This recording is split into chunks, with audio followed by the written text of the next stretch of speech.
マサチャンネルをご覧の皆様、こんばんにゃ。マサチャンネルのマサです。皆様お元気でお過ごしでしょうか。いやー、夜ですね。ただいまの時刻は8時ちょい過ぎ。仕事が終わってですね、今毎年恒例ですね、福島へ先輩のですねお墓参りに向かっております。つうのもですね、私が住んでいるところから先輩のところまでね、約ね250キロあるんですよ。で往復だと500キロでしょ。で今回ねカブで行きたかったのね。でなぜかっていうと、ここ数年ね大きいのでしか行ってないんですよ。3年間ね大きいのでしか行ってなくて、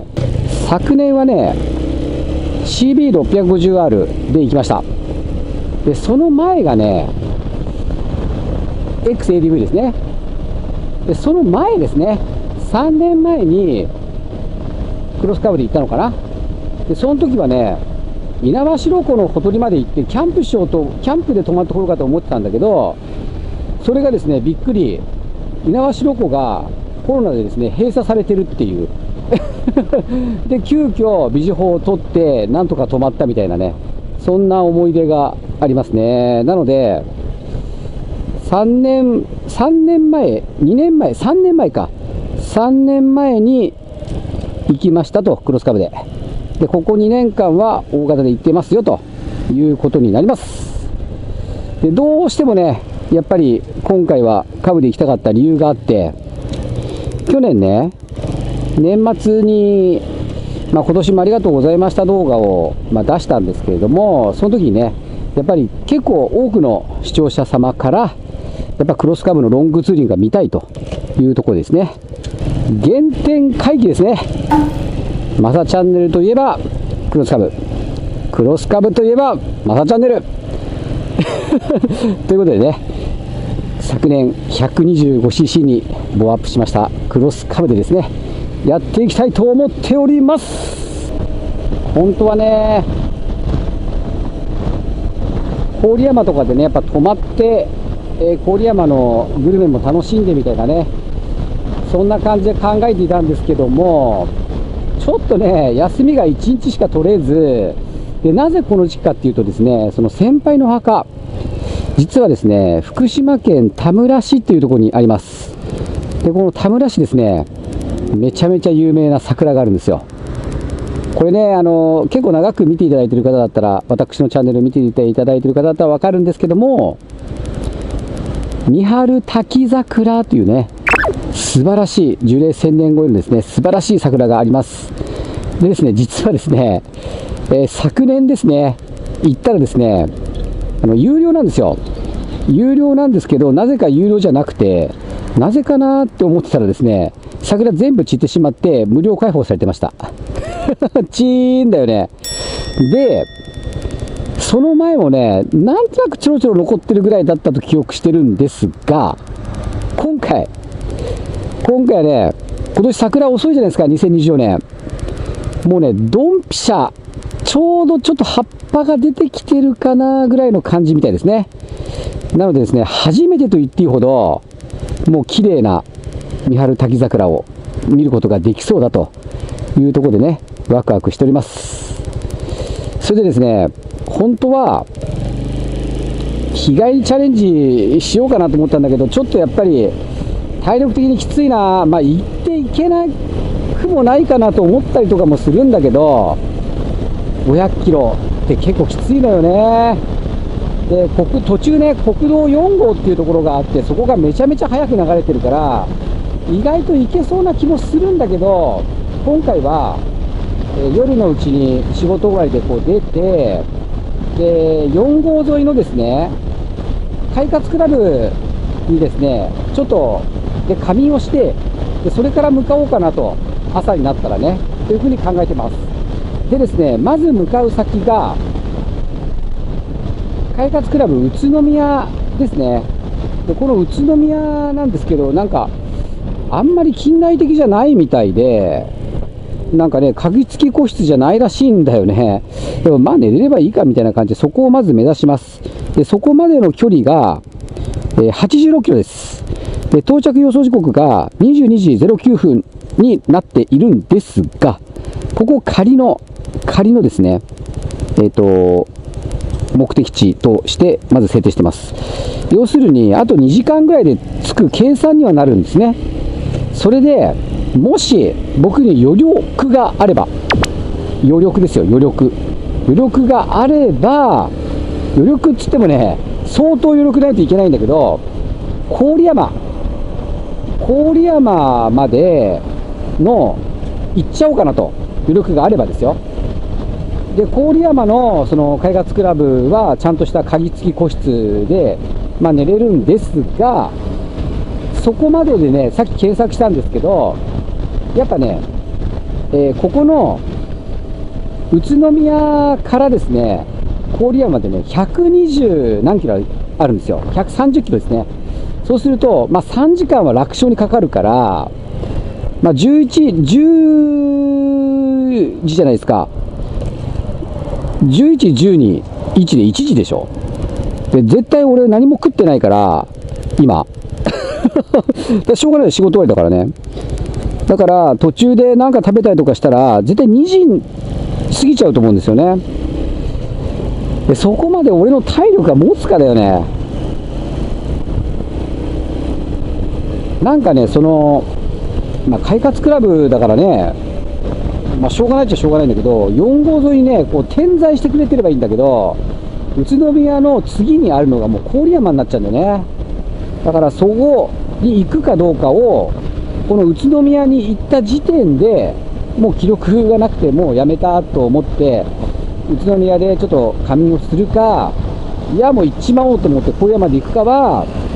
宇都宮に行ってから決めます。で、11時だから、10時だから、宇都宮到着時刻が、そこで餃子とか食えればいいんだな、なんか食べたいなと。で、そこまでは我慢しちゃおうかなという感じでね、今思っております。でね、このボアアップしたクロスカブちゃんなんですけども、非常に快適ですね。非常に快適。やっぱ速度域がね、1個上に上がった。それからトルク感ですね、一番はね、スピード域が上がったっていう感じよりも、今まではこう3速とか2速とかにシフトダウンをしないと加速しなかったようなところが、そのまま4速のままビュッといけたりとかっていうところの楽さですね、これは非常にあります。ただね、まあ、これはボーアップした直後にお伝えした動画で皆様にお伝えしているんですけども、ボーアップしたことでね、まあ、マイナスになっている部分もあります。それはね、振動ですね。振動がね、やっぱ非常に強くなったと思います。特にね、足に来る振動がね、非常に大きくなったかなと。で、まあ僕はあんま気にならないけど、こう燃費はね、実はね、あんま変わらないので、不思議だよね。で、よくね、ボーアップすると、フロント1丁上げましたかとかね、15丁にしましたかとかって言われますけど、わざわざボーアップしてパワーアップしてるのに、フロントスプロケットを大きくかして加速を遅くする意味がありますまあ唯一あるとしたら、まあ、回転が低くなることによる快適性なんでしょうけど、大して変わんねえよ。フロント15トンにしたからって回転がすげえ下がるわけじゃないし、回転が低いのがいいんだったら16丁にするべきですね。僕も16丁で乗ってたんですごく分かります。16丁にすればあからさまに巡航の回転数とか下がるんで、快適性は、回転数が高いなって、なんか回っちゃってるなっていうふうにストレスを感じる方は16丁がいいんじゃないかなと思います。15丁にする意味はまあ僕の中ではほとんどないですね。さあ、ここは荒川を渡って川越市からですね、私の会社のある川越市から埼玉市へですね、ここで入ってきましたね。これはどっち行くんだ、まっすぐでいいのか。夜の日曜日の夜だから流れ早いです。こういう道路は国道16号なんですけど、まあ大体今法定速度プラスどうかな、10キロぐらいで走ってるかなと思うんですけど、まだまだね、全然クロスカブちゃん的には余裕です。これはボアアップしてるから余裕とかっていうことじゃないですよ。普通に 110cc のままでも80キロぐらいのね巡航ならできると思うんですけど、今は法定速度プラス、10キロぐらいという感じですね。周りの交通の流れに沿った安全な速度で走っております。それではですね、またちょっとなんですかね、要所要所でね動画つないでいきたいと思います。それでは一旦失礼します。まさたび。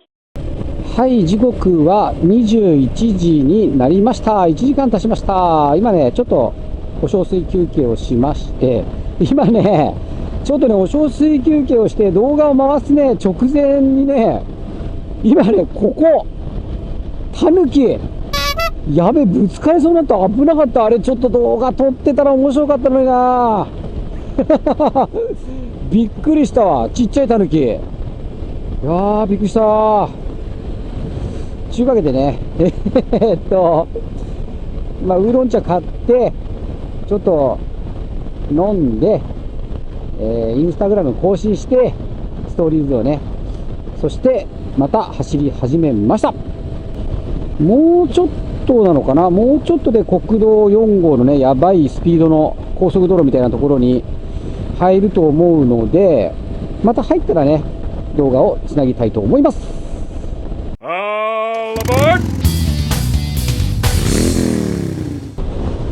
はい、4号に入りましたよ。4号爆走しております。爆走じゃないんだけど、爆走じゃないのよ。流れに乗って走ってるんですよ。俺別にこうモザイクかけないけど、ね、別に常識範囲内で前の車の交通の流れに乗って走ってるだけなんでだから何かっていうねことはないと思うんですけど、普通に走れるんでね、このくらいのスピード域では。なので、車の中に乗って走っております国道4号バイパスで、このままね、あと40キロぐらいで最初の目的地のね、宇都宮のネットカフェに到着する予定なので、そこに行って決めましょう。次どうするかね。そのまま郡山まで行っちゃうのか。ネットカフェまでですね、120何キロあるんですよ。宇都宮から郡山までないんですよね。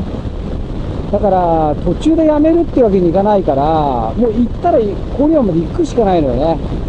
で、120キロってことは夜のこの流れでも3時間かかることは確実なので、どう考えてもね、1時から2時到着するのが、そこまでね、僕の体力が持つのか、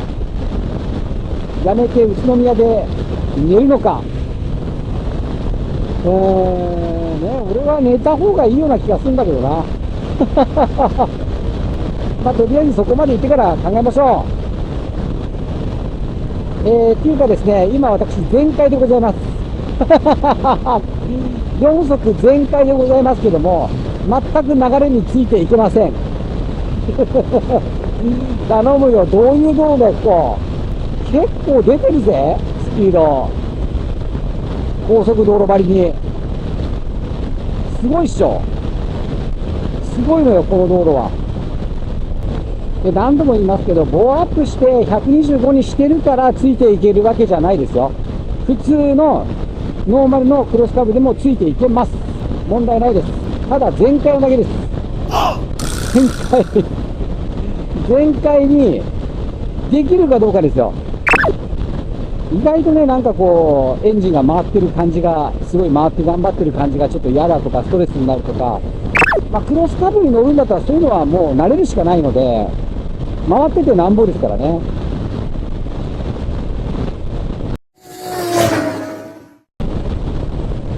はい、というわけで、ただいまですね、22時になります。あと残りが8.9 キロ。頑張ったね。頑張ったよ。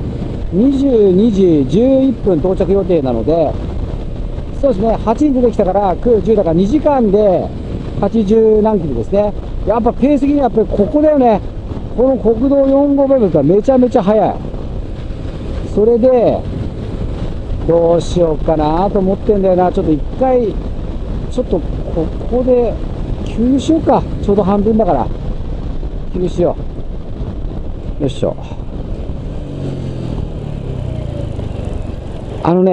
マサチャンネルの体力的には多分ね、いけちゃう気がするね。いけちゃう気がする。あと3時間ね、いけちゃう気がするんだけど、悩むとこだね。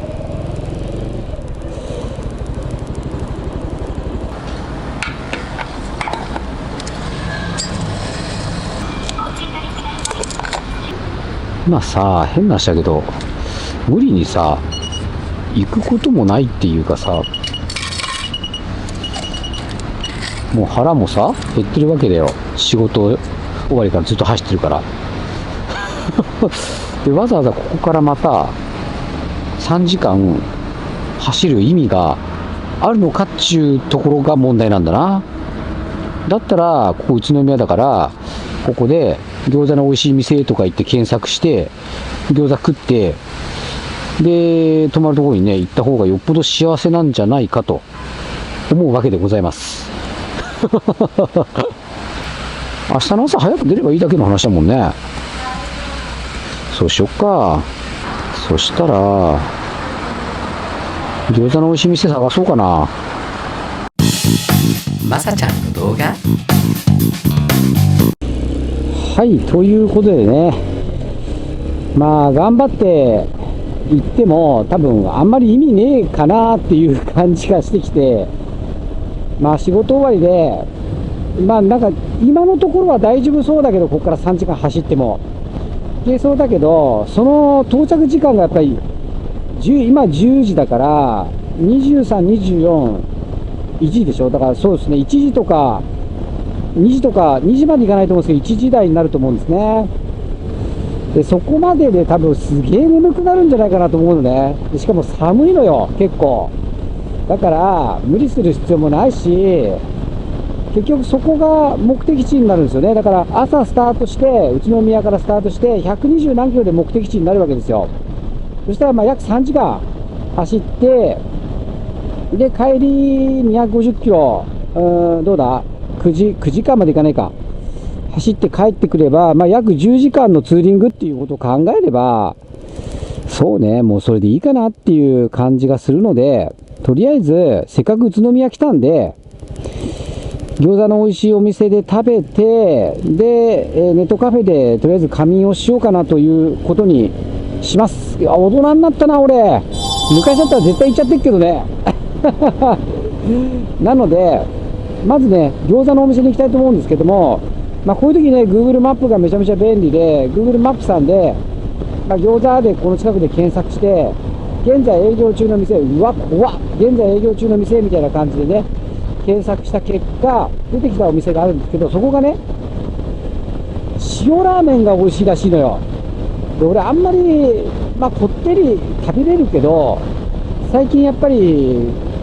頑張ってそういうの食べないようにしてて、とんかつとか唐揚げとかで、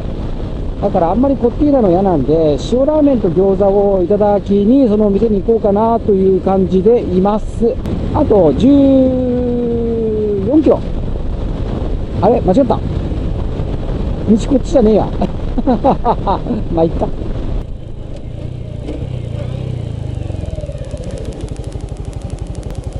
宇都宮ってすごいね、これね。路面電車なんだね。東宿郷。へえ。宇都宮ってこういう感じなんだ。知らなかった。そして、ここどういうこと？これか。これか。やってんな。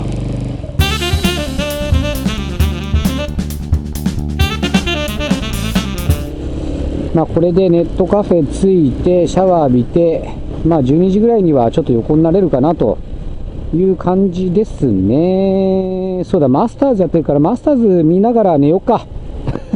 寝れねえじゃんよ。